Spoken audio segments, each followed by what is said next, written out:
السلام علیکم ورحمۃ اللہ وبرکاتہ۔ امید کرتی ہوں آپ سب خیر و عافیت سے ہوں گے۔ اللہ رب العزت آپ پر کروڑ رحمتوں اور برکتوں کا نزول فرمائے۔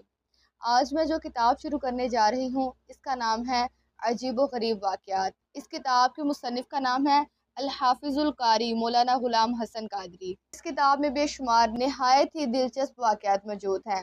آج جو واقعہ میں آپ کی پیش سماعت کروں گی اس کا موضوع حضرت سعید بن جبیر اور حجاج بن یوسف ہے۔ واقعہ شروع کرتی ہوں۔ بسم اللہ الرحمن الرحیم۔ حضرت سعید بن جبیر رحمۃ اللہ تعالی 45 ہجری کوفہ میں پیدا ہوئے۔ ان کی کنیت ابو عبداللہ تھی۔ جلیل القدر عالم اور ملت اسلامیہ کے ائمہ کبائر میں سے تھے۔ حدیث پر ماہرانہ دسترس تھی۔ فقہ کے بہت بڑے عالم تھے۔ صحابہ اکرام رضی اللہ تعالیٰ عنہم سے ملاقات کی ٹو میں رہتے تھے۔ ان کی احادیث معلوم کرتے اور مسائل سیکھتے تھے۔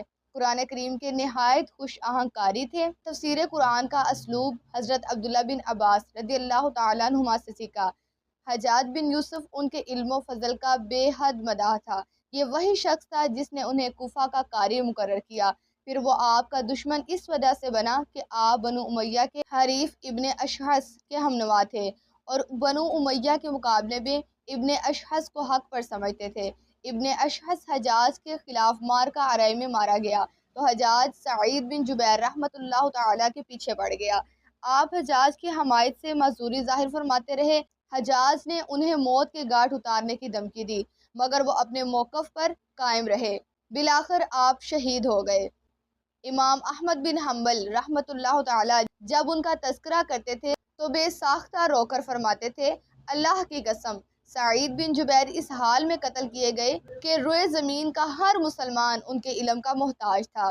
اس جلیل القدر عالم، اللہ کے ولی، محدث عصر، فقیہ امت اور شیخ الاسلام کو قتل کرنے والا حجاج بن یوسف ہے جس نے اس حق پرست عالم کا ناحق خون کر ڈالا۔ تفسیر و حدیث یا فقہ کی کوئی بھی کتاب اٹھائیے، جب آپ کتاب کھولیں گے اور اس کے ورق گردانی شروع کریں گے تو آپ کو جا بجا سعید بن جبیر کا تذکرہ ملے گا۔ ایسی قیمتی شخصیت کو وقت کے سفاک حاکم نے قتل کر ڈالا۔ سعید بن جبیر کا جرم کیا تھا؟ کون سی ایسی غلطی تھی جو ان کے خون نے ناحق کا باعث بن گئی؟ ان سے ایسا کون سا گناہ سرزد ہوا تھا جو زیر شمشیر رکھ لیے گئے تھے؟ سعید بن جبیر کا جرم صرف اور صرف یہ تھا کہ وہ حق پرست اور بے باک عالم دین تھے۔ انہوں نے حجاج بن یوسف سے کنارہ کشی اختیار کر لی تھی اور فرماتے تھے، تم نے خطا کی ہے اور ظلم کیا ہے، برائی کی ہے اور حد سے آگے بڑھ گئے ہو۔ حجاج بن یوسف نے اپنے بارے میں یہ کڑوا سچ سنا تو اس نے سعید بن جبیر کو قتل کرنے کا فیصلہ کر لیا کیونکہ وہ چاہتا تھا کہ میرے خلاف کوئی لب کشائی نہ کر سکے۔ چنانچہ حجاج نے اپنے فوجیوں کو سعید بن جبیر کو حاضر کرنے کا حکم دیا۔ فوجی سعید بن جبیر کے گھر گئے اور دروازے پر دستک دی۔ سعید بن جبیر نے یہ ڈراؤنی دستک سن کر دروازہ کھولا تو ان کے سامنے فوجیوں کا جتھا کھڑا تھا۔ انہیں دیکھ کر سعید بن جبیر نے فوراً کہا، حسبنا اللہ و نعم الوکیل، ہمیں اللہ ہی کافی ہے اور وہ بہت اچھا کارساز ہے۔ پھر آپ نے پوچھا، تم کیا چاہتے ہو؟ فوجیوں نے کہا، حجاج نے آپ کو فوراً طلب کیا ہے۔ سعید بن جبیر نے فرمایا، تھوڑی دیر میرا انتظار کرو۔ پھر اندر جا کر غسل فرمایا اور بدن پر حنوط ملا۔ حنوط چند خوشبودار چیزوں کا ایک مرکب ہوتا ہے جو مردے کو غسل دینے کے بعد اس پر ملتے ہیں، اور کفن پہن کر فرمایا، اے پروردگار، اے قوت و صلابت والے جس پر ظلم و زیادتی نہیں ہو سکتی، اے عزت و شان والے جس کے حصول کا تصور نہیں کیا جا سکتا، میرے لیے حجاج کے شر سے کافی ہو جا۔ فوجی حضرت سعید بن جبیر کو لے کر حجاج کے پاس چل پڑے اور سعید بن جبیر کی لسان حق رات بھر یہی ورد کرتی رہی، لا حول ولا قوت الا باللہ خاسر المبطلون، اللہ کی توفیق کے بغیر نہ نیکی کرنے کی طاقت ہے نہ برائی سے بچنے کی ہمت، باطل پرست خسارے میں پڑ گئے۔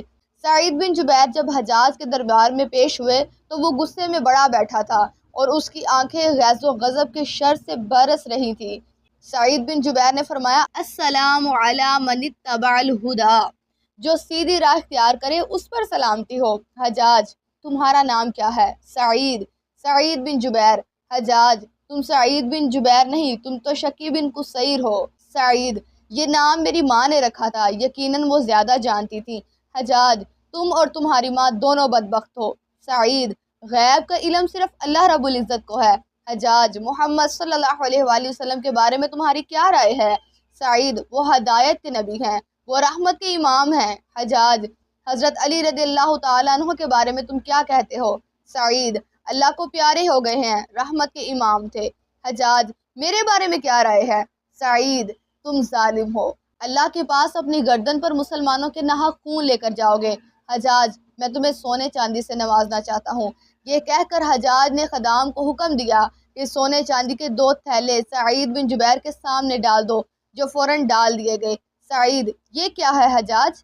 اگر تو نے یہ مال و متاع اللہ کے غیظ و غضب سے بچنے کے لیے اکٹھا کر رکھا ہے تو یہ قابل تعریف ہے۔ اس کے برعکس اگر تو نے اپنے ظلم و تکبر سے فقراء و مساکین کی دولت ہڑپ کر رکھی ہے تو قسم ہے اس ذات کی جس کے ہاتھ میں میری جان ہے، تجھے اس دن سے ڈرنا چاہیے جس دن ہر دودھ پلانے والی اپنے دودھ پیتے بچے کو بھول جائے گی۔ جس دن تم وہ قیامت کا زلزلہ دیکھ لو گے، اس دن دودھ پلانے والی مائیں اپنا دودھ پیتا بچہ بھول جائیں گی اور حاملہ خواتین کے حمل قبل از وقت گر جائیں گے، اور تو لوگوں کو اس حال میں دیکھے گا کہ وہ مدہوش دکھائی دیں گے، حالانکہ در حقیقت وہ متوالے نہیں ہوں گے، لیکن اللہ کا عذاب بڑا ہی سخت ہے۔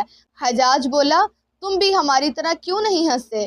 سعید جب بھی اس دن کا تصور میرے ذہن میں آتا ہے جس دن قبروں میں جو کچھ ہے نکال دیا جائے گا اور سینوں کی پوشیدہ باتیں ظاہر کر دی جائیں گی تو میری ہنسی غائب ہو جاتی ہے۔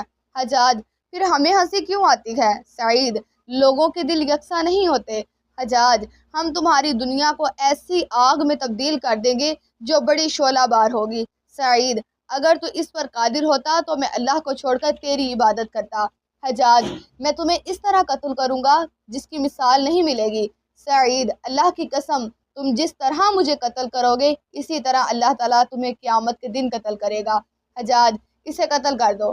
سعید بن جبیر نے یہ دعا پڑھی، وجہت وجہی للذی فطر السماوات والارض حنیفا وما انا من المشرکین، میں نے تو ہر طرف سے منہ موڑ کر اپنا رخ صرف اسی ہستی کی طرف کر لیا ہے جس نے زمین اور آسمان کو پیدا کیا، اور میں ہرگز ان میں سے نہیں جو اس کے ساتھ شریک ٹھہرانے والے ہیں۔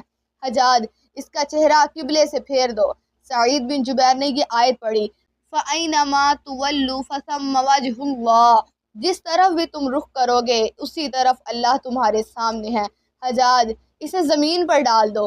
سعید بن جبیر نے مسکراتے ہوئے یہ آیت پڑھی، منہا خلقناکم وفیہا نعیدکم ومنہا نخرجکم تارۃ اخری، اسی زمین سے ہم نے تمہیں پیدا کیا، اسی میں پھر لٹائے جاؤ گے اور اسی سے تم سب کو دوبارہ نکال لیں گے۔ حجاج ارے تم تو اب بھی ہنس رہے ہو۔ سعید جو لوگ اللہ رب العزت کو اپنا دل دے دیتے ہیں وہ تیغ و تفنگ سے کب ڈرتے ہیں؟ سعید بن جبیر موت کی آنکھوں میں آنکھیں ڈال کر بددستور مسکراتے رہے جیسے کہہ رہے ہوں، عشرت قتل گاہ اہل تمنا مت پوچھ، عید نظارہ ہے شمشیر کا عریاں ہونا۔ پھر انہوں نے وضاحت کرتے ہوئے فرمایا، میں اس لیے ہنس رہا ہوں کہ اللہ تعالیٰ تجھ پر کس قدر حلیم ہے، لیکن تو اللہ تعالیٰ پر کس قدر جرت مند ہے۔ حجاج بولا اسے ذبح کر دو۔ سعید اے اللہ میرے بعد اس مجرم کو کسی اور پر مسلط نہ کرنا۔ ادھر یہ جملہ ادا ہوا، ادھر سعید بن جبیر کو اس شکی قلب نے قتل کرا دیا اور اللہ تعالیٰ نے سعید بن جبیر کی دعا کو شرف قبولیت سے نوازا۔ یعنی مکافات عمل میں دیر نہیں لگی، جلدی ہی حجاج بن یوسف کے بدن میں ایک زہریلی چیز نکلی۔ اس کی اذیت اتنی شدید تھی کہ وہ درد کے مارے پورے 1 مہینے تک پاگل بیل کی طرح ڈکارتا رہا، اور اس دوران وہ زندگی کے وظائف ہی بھول گیا۔ اسے کھانا پینا، سونا جاگنا اور اٹھنا بیٹھنا دوبر ہو گیا، دن کا چین اور رات کی نیند حرام ہو گئی۔ وہ تڑپ تڑپ کر بار بار کہتا رہا، اللہ کی قسم جس رات بھی میری آنکھ لگی میں نے خواب میں دیکھا کہ میں خون کی نہروں میں تیر رہا ہوں۔ پھر حجاج رہ رہ کر یہی جملہ دہراتا تھا، نہ جانے میرا اور سعید کا کیا حشر ہونے والا ہے، نہ جانے میرا اور سعید کا کیا حشر ہونے والا ہے۔ یہی جملہ کہتے کہتے وہ لقمہ اجل بن گیا۔